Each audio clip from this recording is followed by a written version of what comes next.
Welcome to IMRAN Star Video, or as we call it, ISVi, the collaborative lens on Vancouver. Unfiltered, unscripted, and powered by community.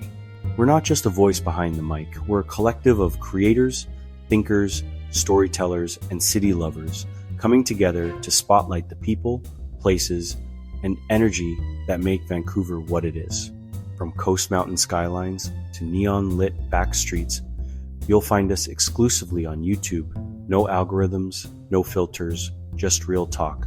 For behind-the-scenes updates and chaotic brilliance in real time, follow us on TikTok and Instagram. So hit subscribe, drop a comment, and help us grow from 100 to 10, 0 and beyond, because this isn't just our platform. It's yours too. Turn it up, get into it. Let's talk Vancouver. This is ISV. If you've ever eaten your feelings, your hangover, or your way through a 3 a.m. identity crisis, congrats, you're emotionally and spiritually ready for Vancouver's Asian food scene.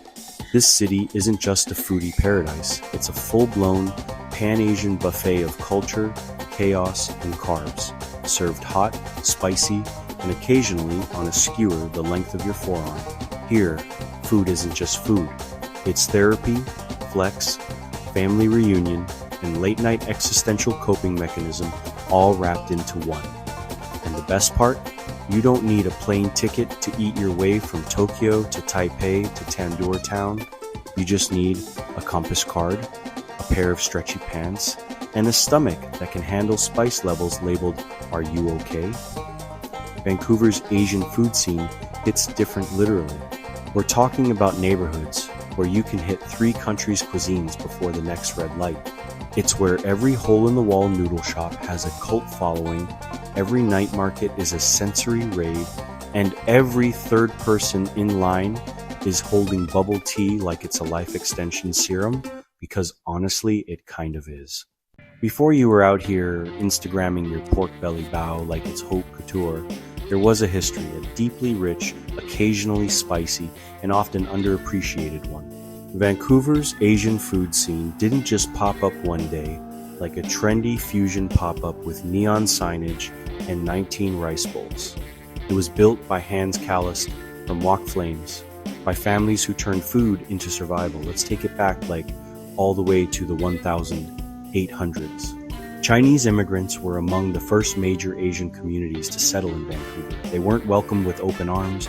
They carved out space anyway, building businesses, homes, and a thriving Chinatown enter Vancouver's OG culinary pioneers, women rolling dumplings in the back of laundromats, men slinging noodles in alley kitchens. Their food wasn't authentic for clout. It was just home-served in styrofoam containers, whispered in Cantonese. Over the 20th century, immigration patterns shifted and exploded. Japanese communities brought sushi. Then came waves from Vietnam, the Philippines, Korea. By the 1980s and 90s, Richmond was rising faster than your blood sugar after a bubble waffle binge. Meanwhile, Vancouver's mainstream food culture finally caught on, slow, awkward, and often through a filter of appropriation. But through it all, Asian communities held the line, keeping it real, keeping it local. So no, Vancouver didn't become a pan-Asian food capital because it's trendy or diverse on paper. It earned it dish by dish, decade by decade. If a rave, a food court, and a TikTok trend had a baby and then fed that baby nothing but sugar, garlic, and MSG, let's start with the Richmond Night Market, because it's the Beyonce of night markets, flashy, dramatic, and consistently serving. Walking into the market is like being slapped in the face with soy sauce and serotonin. There are lights, sounds, anime plushies, and food stalls screaming your name. The food, unhinged in the best way. Hurricane potatoes, deep-fried milk, stinky tofu, dragon's beard candy, and bubble tea booths lined up like a street gang turf war. It's not just about what you eat, it's how you eat it. One hand juggling 3 skewers, the other holding a taro slush, your phone filming everything. But beyond the chaos and cardiac risk, night markets are cultural powerhouses. They're spaces of joy, nostalgia, and intergenerational flexing. And yes, it's hot. It's crowded. Your feet hurt. You've spent 78 on novelty snacks. But you don't care. Pro tip, bring cash, bring friends, and bring emotional support antacids.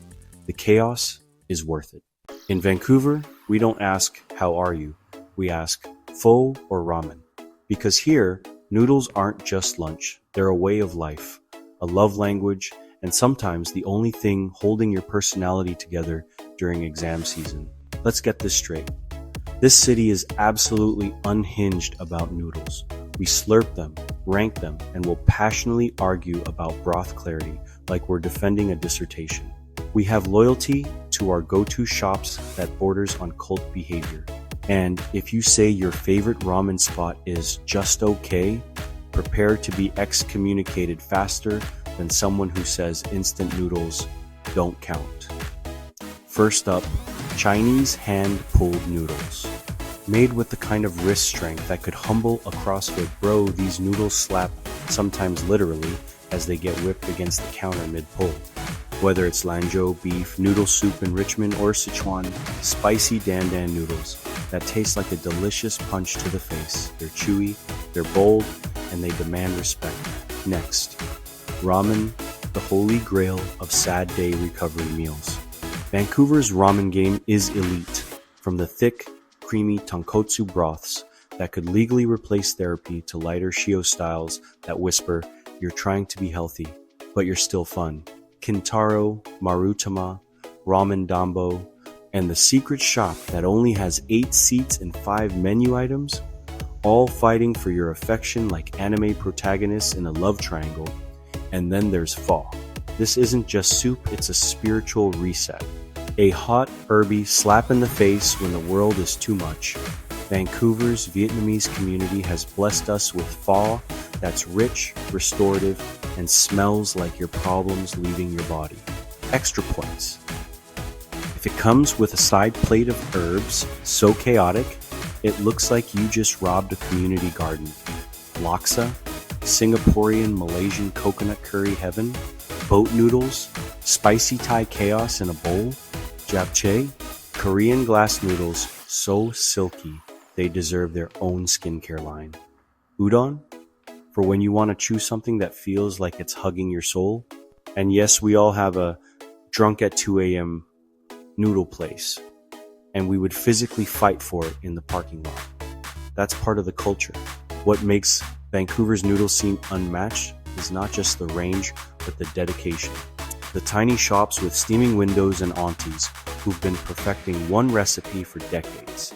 The second-gen chefs remixing old-school bowls with new-school chaos, hello truffle shoyu broth, and duck confit ramen. It's noodles with a narrative. Carbs with cultural context. Gluten with generational depth. Bottom line, noodles are non-negotiable here. They're the unspoken religion of the Lower Mainland. You don't just eat them, you commit. You slurp. You sweat. You live, laugh, and lactose intolerantly consume spicy seafood udon like it didn't just ruin your week last time. So go out, find your bowl, and let it ruin you in the best way possible. In most cities, brunch is a sleepy, mimosa-soaked excuse to eat eggs at noon and pretend you're not still hungover. But in Vancouver, brunch is warfare, and the front lines are covered in steamed dumplings, salmon, nigiri, and Instagram boyfriends holding ring lights over bento boxes. Forget poached eggs, this is brunch, but make it Asian, and honestly, it eats the basic brunch crowd for breakfast.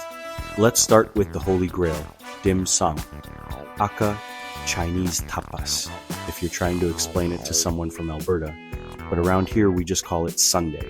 You walk into a dining hall where the vibe is loud, the tea is endless, and the service is exactly as passive-aggressive as it needs to be. Servers wheel carts of pork buns, dumplings, and other glorious bite-sized miracles past your table, like it's a parade, and your job is to point, nod, and pray your table doesn't collapse under the weight of your ambition. Must orders? Hargo, shrimp dumplings that slap every time. Siumai, porky perfection. steamed rice rolls that taste like a hug from your childhood trauma, and turnip cakes that don't even try to be photogenic. Dim sum isn't cute. It's serious. It's tradition.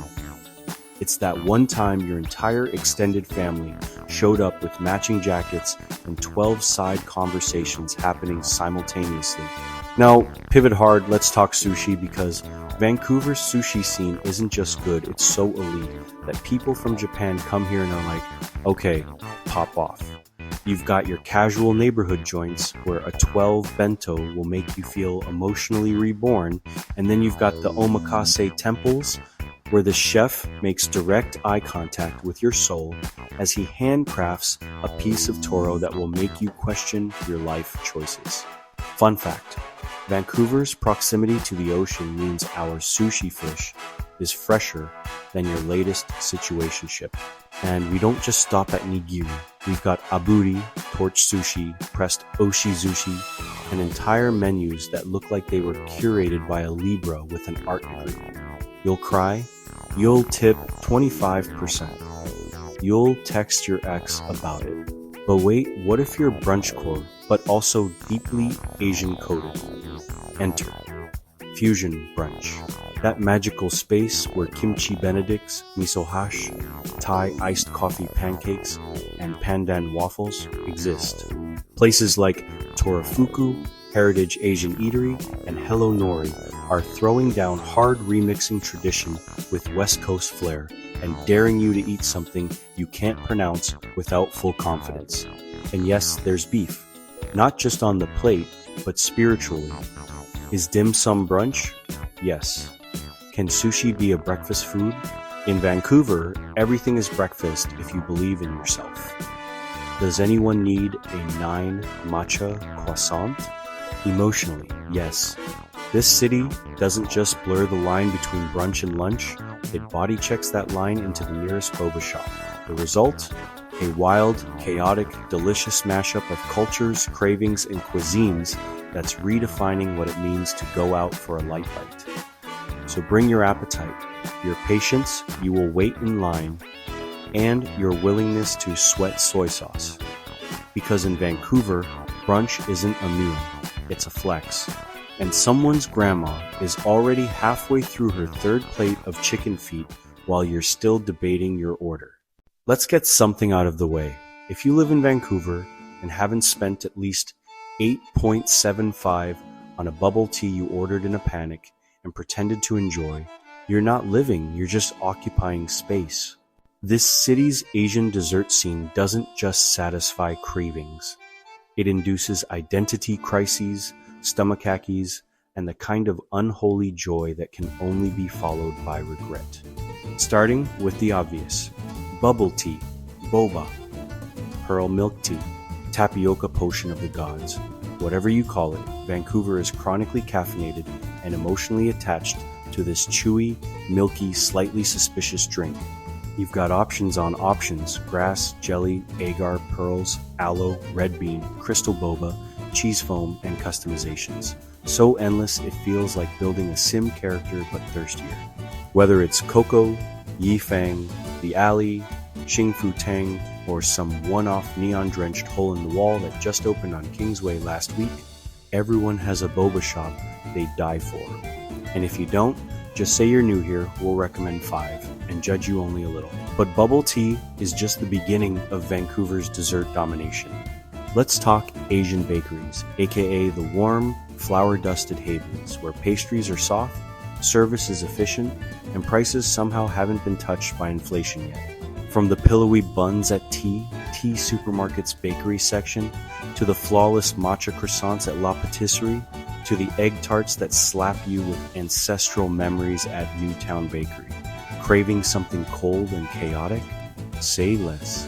Vancouver's got Korean bingsu, shaved ice stacked higher than your student loan stress, topped with everything from condensed milk to Oreo crumble and literal gold flakes. Filipino Halo Halo, a beautiful, messy masterpiece of ube, flan, coconut jelly, and crushed ice that tastes like summer and emotional chaos. Taiwanese shaved ice, less ice cream, and more mountain of snow you eat with a tiny spoon while crying tears of joy. And don't sleep on mochi donuts, Japanese souffle pancakes that jiggle like your post-brunch belly, and taiyaki, the fish-shaped waffle stuffed with red bean, custard, or literal Nutella. What ties all of this together is that Asian desserts in Vancouver don't follow Western rules. They're less sugar bomb, more vibe, more texture, more balance. More, is this sweet or savory or spiritual? It's about nuance, experience, the drama of a milk tea order with 15 variables and a 45-minute line at 10 p.m. on a Tuesday. But don't get it twisted. This isn't just about eating cute things and chasing that sugar high. This is culture. This is childhood. This is healing your inner child with matcha soft serve. And if you're feeling overwhelmed by options, just follow the universal Vancouver dessert motto: when in doubt, order two and hate yourself later. At first glance, Vancouver's Asian food scene might seem like a parade of dumplings, noodles, skewers, and bubble tea. And sure it is, and we love that for us. But scratch the surface of that 3.5 pork bun, still warm, still magic, and you'll find something deeper. This isn't just food, this is identity, this is history. Because for many Asian immigrants and their descendants, food has always been more than what's on the plate. It's how culture is preserved. It's how language barriers are broken. It's how you prove to the city, the country, and sometimes your landlord that you belong whether they like it or not. Step into a family-run Vietnamese pho shop or a third-generation Chinese bakery, and you're not just ordering lunch, you're walking into a living archive of survival, pride, and hustle. These businesses kept communities fed when no one else would hire them, became second homes for newcomers, and turned ethnic food into $1 billion reason for this city's Yelp obsession. And now, a new generation of Asian Canadian chefs, creators, and culinary rebels are flipping the script, remixing tradition, reclaiming space, and pushing back. Spoiler, it's all brunch now, Karen. They're running kitchens, food trucks, pop-ups, and IG accounts that educate and feed at the same time, serving dumplings with a side of decolonization. Looking at you, sushi burrito. You're on thin rice. And this impact isn't just on plates, it's in politics, storytelling, and the way Vancouver sees itself. Food became a tool for community building, protest, and cultural celebration. Lunar New Year banquets, Diwali potlucks, Korean BBQ with soju and life advice. That's where families are made, trauma is processed, and friendships are sealed over shared side dishes. But let's also be real. The success of Asian cuisine in this city doesn't erase the fact that many of these communities still face gentrification, systemic racism, underrepresentation, and the occasional TikTok foodie who thinks discovering dim sum in 2023 is a cultural awakening. No, Kyle, you didn't invent soup dumplings, calm down. So yes, the food scene slaps, but it also speaks. It's storytelling through flavor, heritage through broth, and healing through shared bites. And in a city as complex and chaotic as Vancouver, that's something to hold on to, especially when the rest of the world feels like it's been deep fried and served without sauce. Let's be honest, you didn't just come here for cultural insight. You came for the noodles, the buns, the snacks that hit harder than your last situationship. And that's fine, because Vancouver's Asian food scene doesn't judge. It just feeds you, ferociously. But if this wild, flavor-soaked journey through night markets, noodle shops, sushi counters, and bubble tea dens has taught us anything, it's this. This isn't just a food scene, it's a citywide identity crisis you can eat. This city, it runs on rice, broth, and vibes. Whether you're crushing takoyaki in a parking lot at 10 p.m., crying into a bowl of laksa while texting your mom. So yeah, come hungry, but not just for food. Come hungry to learn. So support the mom and pop joints. Hype up your local boba shop. Now go eat something that makes you cry happy tears. The city's waiting. You've been watching ISVi Imran's Star video where voices come together and the city speaks back. We're building this together, clip by clip, story by story. This is ISVi signing off.